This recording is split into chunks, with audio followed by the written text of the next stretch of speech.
샬롬, 이동춘 목사입니다. 오늘도 여러분의 삶이 주님의 평안으로 가득하시길 기원하며 하나님의 말씀을 나누겠습니다.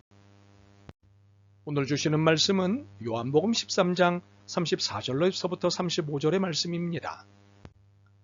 새 계명을 너희에게 주노니 서로 사랑하라. 내가 너희를 사랑한 것 같이 너희도 서로 사랑하라. 너희가 서로 사랑하면 이로써 모든 사람이 너희가 내 제자인 줄 알리라. 아멘. 요한복음 13장 34절과 35절 말씀을 본문으로 사랑이 답이라는 제목으로 말씀을 나누도록 하겠습니다. 노래나 영화나 드라마 같은 대중문화에서 흔한 주제는 사랑입니다. 대중문화라는 것은 세태를 반영하지요. 아주 민감하지요. 그런데 사랑이라는 주제는 세상이 바뀌고 세월이 달라도 변함없이 대중문화의 중심을 이루고 있습니다. 이유가 무엇일까요? 인간의 기본 욕구 중에 가장 큰 것이기 때문입니다. 인간은 본능적으로 사랑이 무엇인지 압니다. 굳이 사랑에 대해 배우지 않아도 사랑을 합니다. 어린아이가 사랑이 무엇인지 배워서 미움과 사랑에 대해 반응하는 것이 아닙니다. 본능적으로 아는 것입니다. 때문에 자신을 좋아하는 사람에게는 웃고 미워하는 사람에게는 우는 것입니다. 그래서 성경은 사랑에 대해 정의하지 않습니다. 단지 사랑하라고 명령하시고 이것이 사랑이라고 보여주실 뿐입니다.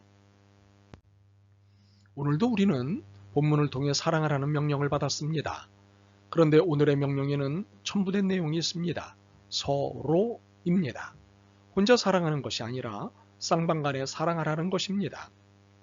이것은 나의 사랑이 아니라 우리의 사랑을 지시하신 것입니다. 공동의 사랑을 말씀하신 것입니다.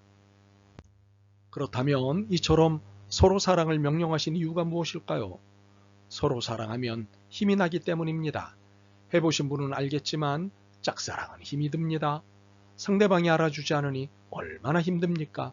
그러나 서로 사랑하면 얼마나 좋은지 모릅니다. 힘이 납니다. 살맛이 납니다. 세상이 다 내 것 같습니다. 너무 좋아서 관대해주고 웃음이 끊이지 않습니다. 그래서 주님은 힘이 나는 서로 사랑을 말씀하십니다. 그렇다면 우리가 서로 사랑할 때 어떤 힘이 생길까요? 무엇보다도 서로 사랑할 때 더 멀리 걸을 수 있는 힘이 생깁니다. 제가 마라톤을 배울 때 권병승 집사님이 늘 힘이 되셨습니다. 전문가인 권 집사님이 함께 해주면 더 멀리, 더 빨리 달릴 수 있었습니다. 이렇듯 혼자라면 외로운 길이나 힘이 듭니다만 함께하면 외롭지 않아 잘 살 수 있습니다. 지칠 때마다 서로를 후원해 줄 수 있기 때문입니다. 베드로전서 3장 8절입니다. 마지막으로 말하노니 너희가 다 마음을 같이하여 동정하며 형제를 사랑하며 불쌍히 여기며 겸손하며. 우리가 상대방의 모든 문제를 해결해 줄 수는 없습니다. 그러나 기도해주고 돌보아주고 격려해 줄 수는 있습니다. 문제는 하나님이 해결하십니다. 그러니 우리는 서로에게 위로자가 되면 됩니다. 그러므로 서로 사랑은 고독에 대한 하나님의 해답입니다. 두 번째로는 서로 사랑할 때 더 많은 일을 할 수 있습니다. 전도서 4장 9절입니다. 두 사람이 한 사람보다 나음은 그들이 수고함으로 좋은 상을 얻을 것임이라. 한 사람이라면 좋은 상을 못 얻을까요? 그렇지는 않습니다. 그러나 주님은 혼자 일하지 말고 함께 일하라고 하셨습니다. 그리고는 함께 일하면 더 좋은 상을 주시겠다고 하셨습니다.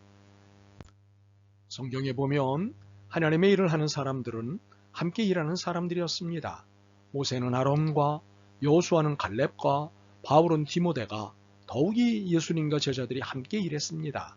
함께 일할 때 놀라운 역사가 일어납니다. 세상을 바꾸는 역사가 일어났습니다. 여기 함께 일한다는 것은 함께 사랑한다는 것의 동의어와 같습니다. 그러므로 서로 사랑은 피로나 탈진을 해소할 수 있는 방법을 알려주신 하나님의 답입니다. 세 번째로 패배와 실패의 소지를 많이 줄일 수 있습니다. 우리 모두에게는 각자의 맹점이나 약점들이 있습니다. 그런데 나에겐 약점인데 상대방에겐 강점입니다. 그러므로 함께 하게 되면 나의 약점이 강점으로 보완되는 것입니다.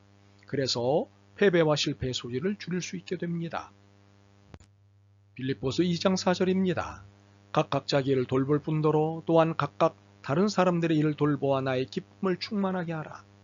서로의 약점을 보완해 줄 때 실패의 소지는 줄어들고 성공의 확률이 높아질 수 있는 것입니다. 전도서 4장 12절입니다. 한 사람이면 패하겠거니와 두 사람이면 맞설 수 있나니 세 겹줄은 쉽게 끊어지지 아니하느니라.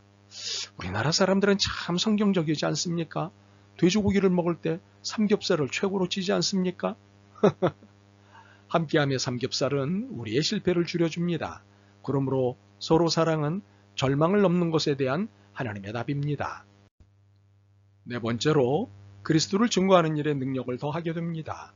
요한복음 13장 35절입니다. 너희가 서로 사랑하면 이로써 모든 사람이 너희가 내 제자인 줄 알리라. 하나님께서는 대사명을 이루시기 위해 성령님만을 주신 것이 아닙니다. 우리에게 서로를 주셨습니다. 우리가 서로 사랑할 때 세상은 우리가 예수님의 제자인 것을 알거나 인정하게 됩니다. 이렇게 될 때 그들은 우리가 전한 복음을 받아들입니다. 믿지 않는 사람들이 미워하고 싸워도 손가락질 받는 세상인데 믿는 사람들을 서로 사랑하지 않는다면 어찌 비웃지 않겠습니까? 한국교회 복음의 역사가 저하되고 있는 이유 중 큰 것이 어느 날부터인가? 교회가 세상 법정에 교회의 문제를 맡기고 나서부터입니다.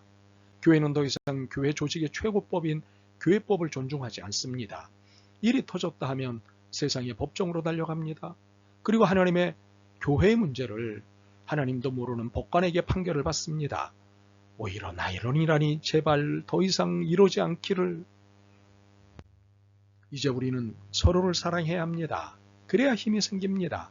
그래야 외롭지 않고 지치지 않고 실패하지 않고 더욱이 복음의 역사를 다시 볼 수 있습니다. 하나님은 한국교회를 사랑하십니다. 그래서 다시 일어나는 것을 보고 싶어 하십니다. 방법은 하나밖에 없습니다. 서로 사랑하는 것입니다. 이것만이 답입니다. 아멘. 주님, 사랑받는 일은 익숙하면서 사랑하는 일은 인색했습니다. 사랑받을 때는 좋아하면서 사랑해야 할 때는 귀찮았습니다. 이런 이중적 진앙을 용서하시옵소서. 서로 사랑하라고 하신 말씀의 의미와 내용을 마음에 가득 담아 싸우니 이렇게 살 수 있도록 도와주옵소서. 예수 그리스도의 이름으로 기도드립니다. 아멘. 오늘도 여러분의 믿음과 삶을 응원합니다. 사랑합니다.